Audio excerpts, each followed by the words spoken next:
السلام علیکم ورحمۃ اللہ وبرکاتہ۔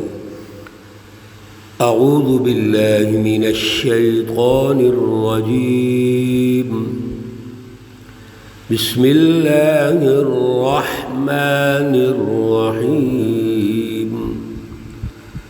احشروا الذین ظلموا وأزواجهم وما كانوا يعبدون من دون الله فاهدوهم إلى صراط الجحيم۔ صدق الله العلي العظيم۔ اللهم صل على سيدنا ومولانا محمد النبي الأمي وعلى آله وأصحابه وبارك وسلم عليه۔ معزز سامعین و سامعات، سورۃ الصافات پارہ نمبر 23، آیات مقدسہ نمبر 22 تا 31 ہیں۔ اللہ رب العزت ان آیات کا فہم اور شعور عطا فرمائیں اور عمل کی توفیق اور صلاحیت عطا فرمائیں۔ گزشتہ رکوع میں اللہ رب العزت نے ان فرشتوں اور ان سچی جماعتوں کی تمثیل ارشاد فرمائی کہ وہ جماعتیں ایسی ہیں، وہ فرشتے ایسے ہیں جو صف باندھے ہوئے قطار میں کھڑے ہیں، اور ان کی قسم اٹھائی اللہ نے۔ اور پھر یہ سچی جماعتیں دنیا کے اندر اللہ رب العزت کی طرف سے جو سچی رہنمائی ہے اس کو غالب کرتے ہیں۔ سب سے پہلے وہ عوام کے سامنے پیش کرتے ہیں، تو رسول اللہ صلی اللہ علیہ وسلم نے وہ رہنمائی پیش کی، پھر اس کی رٹ قائم کرتے ہیں۔ اب اللہ رب العزت کا جو ملکوتی نظام ہے، کائنات کا پورا سسٹم ہے، آسمانی اور دنیاوی اور زمینی، یہ تمام کا تمام اللہ کی طرف سے ہے، اور یہ ایک ڈسپلن سے چل رہا ہے، نظم و ضبط سے چل رہا ہے۔ تو نظم و ضبط کی اہمیت اللہ نے ارشاد فرما دی، اور سچی جماعتوں کے غلبے کی اہمیت ارشاد فرما دی کہ انہی کی رٹ ہونی چاہیے، انہی کو دنیا کی رہنمائی کے سامنے پیش ہونا چاہیے، کیونکہ وہ رہنمائی اللہ کی طرف سے ہوتی ہے۔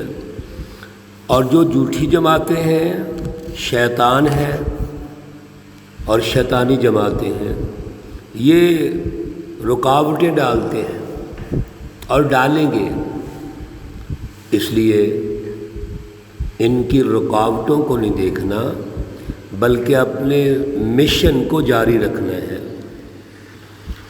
اور یہ جتنے منکرین، کفار، مشرکین، ظالم ہیں، شیطانی جماعتیں ہیں، یہ حقیقت میں اللہ رب العزت کے سامنے پیش ہونے سے ڈرتے ہیں۔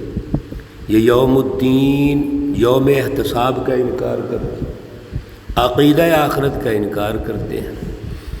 اس لیے جب یہ دنیا سے جاتے ہیں تو یہ سمجھتے ہیں کہ ہم تو مٹی میں مل جائیں گے، ہڈیاں بوسیدہ ہو جائیں گی، دوبارہ کیسے اٹھیں؟ یہ یوم الدین جو ہے، یوم الفصل، یہ نہیں آئے گا۔ لیکن اللہ رب العزت نے ارشاد فرما دیا، ھذا یوم الفصل الذی کنتم بہ تکذبون، یہ یوم الفصل آئے گا جس کو تم جھٹلاتے تھے، یہ ہر صورت میں آ کے رہنا ہے۔ دنیا میں اگر یہ ظالم شیطانی جماعتیں احتساب سے بچ بھی گئے، ظاہراً جو احتساب ہوتا ہے، تو اللہ رب العزت کی گرفت سے نہیں بچ سکیں گے۔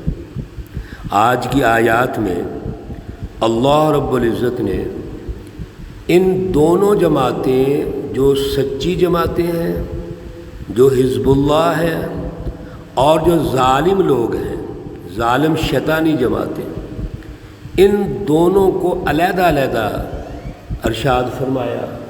سب سے پہلے تو اللہ رب العزت نے ان کا ٹھکانہ یہاں ارشاد فرمایا، ان ظالموں کا، کافروں کا، شیطانی جماعتوں کا، اور پھر ترتیب سے آگے اللہ رب العزت حزب اللہ، سچی جماعتوں کا ٹھکانہ اور ان کا اعزاز، ان کا اکرام اور کھانا پینا بیان فرمائیں گے، اور پھر ان جھوٹی جماعتوں کا کھانا پینا بیان فرمائیں گے، اور پھر اللہ رب العزت تقابلی جائزہ یہاں پیش کریں گے کہ دیکھو وہ جماعتیں جنہوں نے میری رہنمائی کو قبول کیا اور اس کی رٹ کے قیام کے لیے جد و جہد کی، وہ کتنے اولو العزم ہیں، کتنا ان کا اکرام ہوا، اور جنہوں نے جھٹلایا، مجھے جھٹلایا،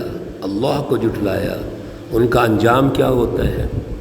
اللہ ارشاد فرماتے ہیں احشروا الذین ظلموا، جمع کرو ان ظالموں کو، وازواجہم، اور ان کے جو ساتھی ہیں، ازواج جوڑوں کو کہتے ہیں، اگر ان کی بیویاں ہیں تو وہ مراد ہیں، ان کی جماعتیں ہیں تو وہ مراد ہیں، جو بھی ان کے ساتھ ہیں، وما کانوا یعبدون، اور جو بھی پوجتے تھے، عبادت کرتے تھے، بڑا سمجھتے تھے من دون اللہ، اللہ کے علاوہ،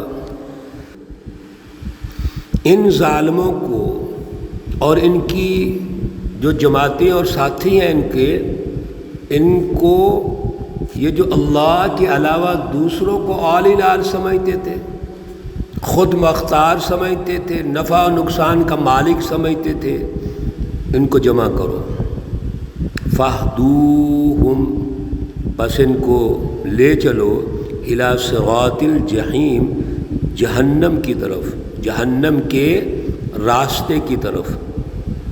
تو فرشتے ان کو ہانکیں گے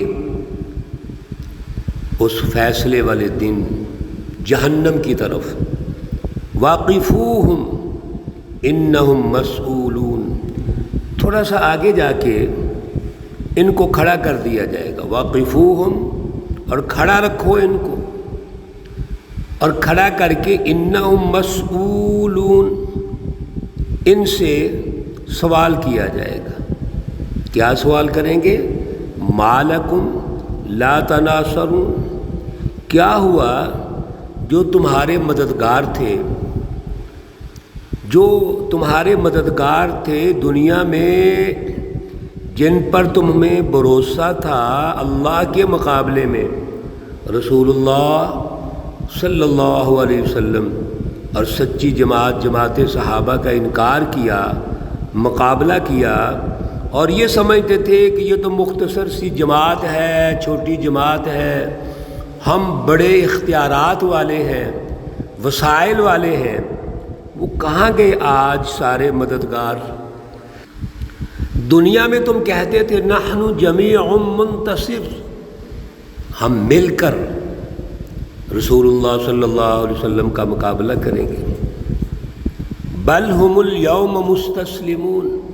میرے عزیزو توجہ کیجئے، اللہ رب العزت کتنا نقشہ اور منظرنامہ ارشاد فرما رہے ہیں، بلکہ یہ تو اس دن ہم الیوم، یہ سب اس دن مستسلمون، پکڑے ہوئے ہوں گے، یعنی اس طرح گرفتار اور پکڑے ہوں گے کہ یہ ہل بھی نہیں سکیں گے، یہ ایسے عاجزی کے ساتھ وہاں بیٹھے ہوں گے۔ وَأَقْبَلَ بَعْضُهُمْ عَلَى بَعْضٍ يَتَسَاءَلُونَ، اور جب ان سے پوچھا جائے گا کہ تمہارے مددگار کہاں ہیں، تو وَأَقْبَلَ، اور متوجہ ہوں گے بعضهم علی بعض، ایک دوسرے کی طرف، یتساءلون آپس میں پوچھنے لگیں گے، سوال کریں گے۔ قالوا انکم کنتم تأتوننا، کہیں گے کہ بے شک تم آتے تھے ہمارے پاس، عن الیمین، دائیں طرف سے۔ یہ جو ان کے اکابرین لیڈر اور سردار حکمران ہوں گے، جن کو یہ بڑا سمجھتے تھے، جن کی پرستش کرتے تھے، ان کو کہیں گے کہ تم تو ہماری طرف دائیں طرف سے آتے تھے، یعنی ہمارے اوپر آپ آ کے حملہ کرتے تھے، ہمیں ورغلاتے تھے، غلط دعوت دیتے تھے، غلط فکر پیش کرتے تھے۔ آگے سے وہ کہیں گے، سنیے، قالوا بل لم تکونوا مؤمنین، وہ کہیں گے ایسی بات نہیں، تم خود ہی ایمان نہیں لانا چاہتے تھے۔ وما کان لنا علیکم، اور نہیں تھا ہمارے لیے تم پر، من سلطان، کوئی زور، بل کنتم قوما طاغین، بلکہ تم خود ہی ایسی قوم تھی جو حد سے نکلی ہوئی تھی۔ دیکھو میرے عزیزو، یہ سارا منظرنامہ جو اللہ پیش کر رہے ہیں، یہ وہ قیامت کا ہے جو حقیقت ہے، لیکن آج کے دور میں ہمیں سمجھنا چاہیے۔ آج ہم جس سماجی، سیاسی اور معاشی نظام، اور پھر اس ظالمانہ فکری نظام، غلط سوچ، غلط فکر، غلط تعلیم و تربیت جو آج موجود ہے، ہمیں بھی تو اس انالیسس کو سمجھنا ہے۔ اب یہ لوگ آپس میں ایک دوسرے پر الزامات لگائیں گے، لیکن فحق علینا قول ربنا، اب یہ کہیں گے کہ ہم پر ہمارے رب کا قول ثابت ہو گیا، یعنی اس وقت جو اللہ ہمیں رہنمائی دیتے تھے اور ہم کان نہیں دھرتے تھے، توجہ نہیں کرتے تھے، آج تو ثابت ہو گیا۔ اس لیے انا لذائقون، اب ہمیں سب مل کر اس کا ذائقہ چکھنا ہے۔ آج دنیا میں جو کچھ کیا تھا اور ہم سب نے مل کے کیا تھا، ہم سب ایک شیطانی جماعت نے کردار ادا کیا، رسول اللہ صلی اللہ علیہ وسلم کی مخالفت کی، سچی جماعت کی مخالفت کی، آج اس کا نتیجہ ہمارے سامنے ہے۔ آج مل کر اس مزہ کو چکھتے ہیں۔ میرے عزیزو، اس کا یہ اعتراف کریں گے، اور یہ ظالم مجرمین جب پکڑے جائیں گے، اب کوئی راستہ نہیں ہے بھاگنے کے لیے، تو پھر وہاں پر اقرار اور اعتراف کریں گے۔ یہ گفتگو جاری ہے، اگلے درس میں انشاءاللہ مکمل کریں گے۔ اللہ رب العزت ہمیں اعلیٰ شعور اور اعلیٰ نظریہ عطا فرمائیں۔ اللہ رب العزت تمام بیماروں کو شفائے کاملہ عاجلہ مستمرہ عطا فرمائیں۔ اللہ رب العزت تمام مرحومین و مرحومات کو جنت الفردوس میں اعلیٰ مقام عطا فرمائیں۔ ربنا تقبل منا انك انت السميع العليم وتب علينا انك انت التواب الرحيم، وصلى الله تعالى على النبي الأمي محمد وعلى آله وأصحابه أجمعين برحمتك يا أرحم الراحمين۔ السلام عليكم ورحمة الله وبركاته۔